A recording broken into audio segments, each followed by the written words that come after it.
Subsea pipelines and underwater structures maintenance is one of the deadliest jobs imaginable. Deep-sea divers who brave these perilous tasks almost gamble with their very lives in fragile safety. The crushing pressures, the pitch-black darkness, the ever-looming threat of equipment failure, and above all, the chilling isolation that can turn emergency responses into cruel delays, all converge into a maelstrom of catastrophic risk where a single oversight can spiral into a nightmare beyond comprehension. In that manner, imagine being ensnared in a 30-inch wide, oil-slicked pipeline, a narrow, suffocating prison, for an agonizing 4 days on end, trapped with your comrades, isolated in the vast, indifferent ocean, abandoned to your fate by those meant to safeguard you, not to mention a camera that records every harrowing moment of your descent into despair. I am Christopher Boodram, and this is my first-hand account of the most terrifying day of my life, the darkest subsea maintenance disaster, the Paria diving incident.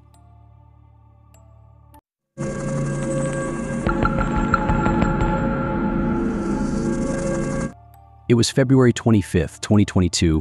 I had just returned to work after taking a small break. COVID-19 had me in its grip, and only a month prior, my mother had passed away. Amidst it all, my role at LMCS Limited, a Trinidad and Tobago-based firm specializing in marine construction and maintenance, weighed heavily on my shoulders. We were a crucial cog in the wheel of services for oil and gas giants across the Caribbean. That fateful morning, we received our orders a maintenance task on a dormant pipeline owned by the government-backed Paria Fuel Company. It seemed like routine work, fraught with the usual dangers, but we were seasoned professionals. I was tasked with overseeing the operation, accompanied by 4 other LMCS men: Faisal Kurban, Kazim Ali Jr., Rishi Nagasar, and Yusuf Henry. Our mission was to repair a 30-inch wide U-shaped pipeline at berth 6 in Paria. This pipeline was a vast conduit of oil that stretched from the unloading docks at berth 6 to the refinery at berth 5, functioning like a colossal water slide but transporting oil instead. To undertake this perilous gig, we relied on a device known as a diving bell, an 8-foot cube-like chamber with an air tube.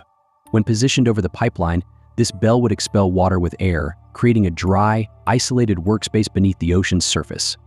It was like creating a bubble underwater where we could take off the diving gear and use tools safely to do the job. As we went about our work, everything felt routine. As marine divers, we cherished our descent into the depths. I also found solace in returning to the ocean, a welcome reprieve after the torment of the past month. One of our teammates, Kazim Ali Jr., was wearing a GoPro capturing our descent. Little did he know that camera would soon record the darkest nightmare of our lives. Just 2 weeks prior, the company had installed an inflatable plug in the pipeline to safeguard the dormant oil and prevent contamination. This practice, known in the industry as dead legs, is standard but fraught with risks. To put it into perspective, imagine you have a big straw that you use to drink. Sometimes you might not finish all the drink in the straw and it's left unused for a time, but you want to keep it clean and ready for when you do use it next time. Now, in the world of pipelines that carry oil or other liquids, there are similar parts called dead legs. These are sections of the pipeline that aren't used regularly but are still connected. They might hold a bit of liquid inside, just like the leftover drink, and to keep everything safe and clean, companies often put inflatable plugs or stoppers in them, kind of like blocking the ends of a straw. This keeps the liquid inside and prevents it from mixing with other parts of the pipeline or leaking out. It's like a safety measure to make sure everything stays in good shape until they need to use that part of the pipeline again. But to ensure everything goes without any hazards, it's important to keep a constant check on the pressure difference that might develop ahead of and behind an inflatable plug. The outside of the plug holds back the immense push of the ocean, while the inside, due to suction events, leftover liquids, and temperature differences, creates a sort of vacuum, sometimes making an extreme negative pressure. This is the recipe for a sheer disaster, one that we knew but didn't see coming. It's the company's job to inform the maintenance teams about the accurate amounts of these pressure differences before they venture out to perform the maintenance work. Unfortunately, the oil company lacked any adequate record of such occurrences. Nonetheless, as employees, we dutifully followed orders and descended into their domain, oblivious to the impending doom. Upon arrival, we set up our workspace as usual, but calamity struck when we attempted to release the plug. As expected, the moment we loosened the valve to free the plug, the abrupt pressure change unleashed chaos, creating a monstrous suction within the pipe, reminiscent of a colossal vacuum cleaner. This force indiscriminately dragged in everything: air, water, people, and equipment into the abyssal depths of the pipeline, sparking a catastrophic and uncontrollable sequence of events. It happened with such ferocity that any reaction was futile. I can merely recall how I was sucked into the pipe. All I can remember is curling into a fetal position, shielding my head as everything around me dissolved into chaos in what felt like the blink of an eye. Then suddenly, all came to a stop. We found ourselves in a pitch-black, oil-filled abyss where every time we opened our eyes, it burned like hell. Worse, the oil-filled water made my throat burn too. For a moment, it felt like I was already dead, like it wasn't real. Yet somehow, we mustered the strength to assess our dire situation. We were confined within a 1,200-foot-long oil pipeline, disoriented, wounded, and gripped by unrelenting terror.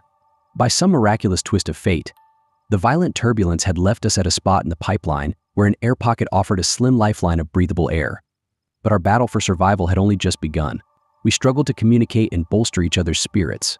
Initially believing we had been propelled headfirst through the pipe, I began maneuvering backward, leading the group in what I thought was the right direction. However, Kazim, Yusuf, and Faisal were adamant we had entered feet first.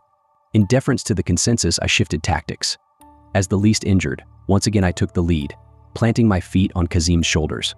Then I directed him to gather the group while asking Faisal at the end to push us forward.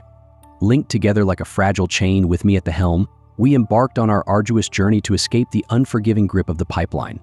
The progress crawled at an excruciating pace with no end in sight. Anyways, after a while, we eventually stumbled upon 2 oxygen tanks with regulators still attached.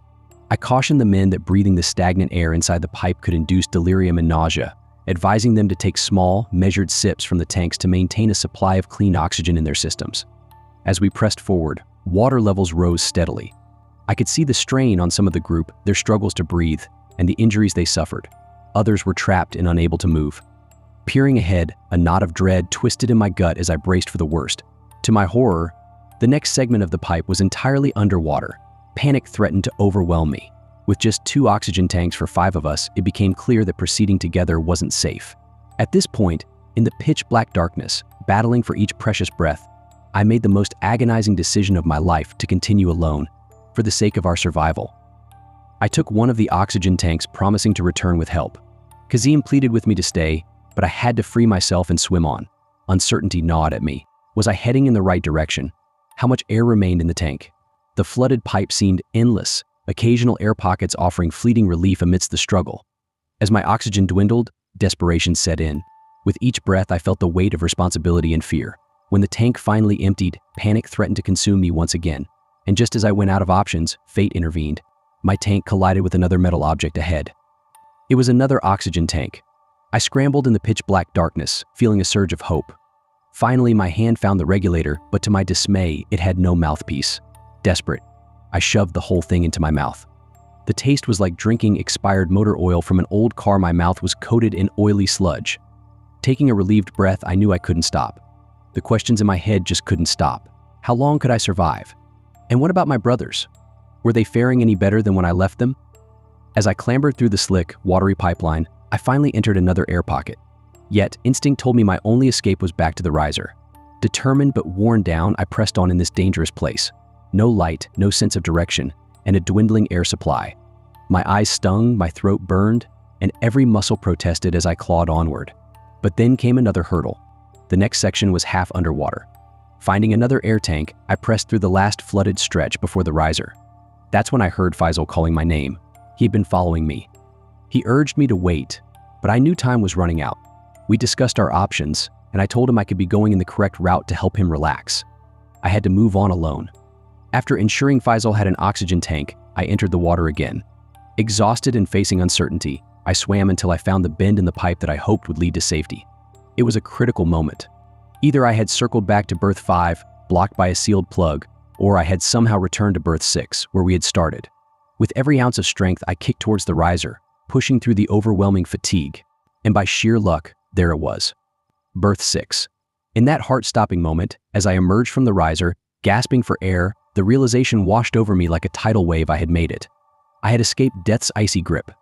But the nightmare was far from over. After reaching the top, a team saved me and brought me to the doctors.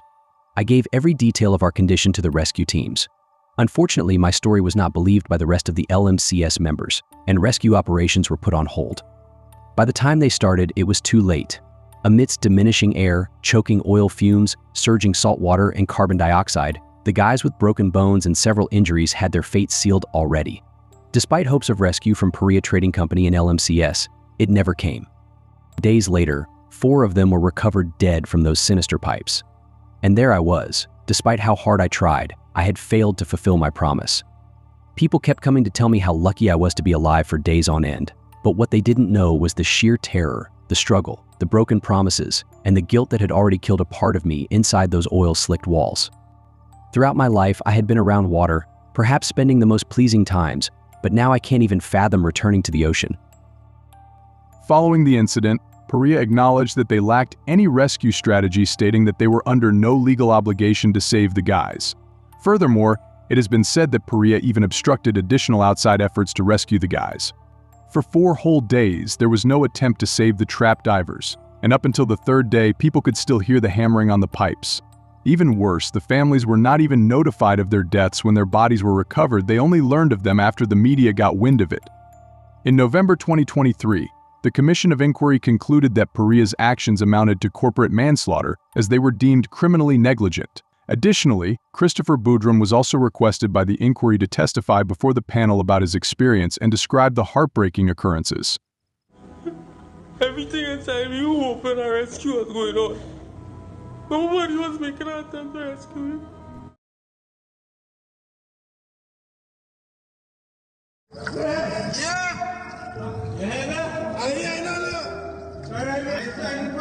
I'm 35 too. Alright behind you? You're right behind me?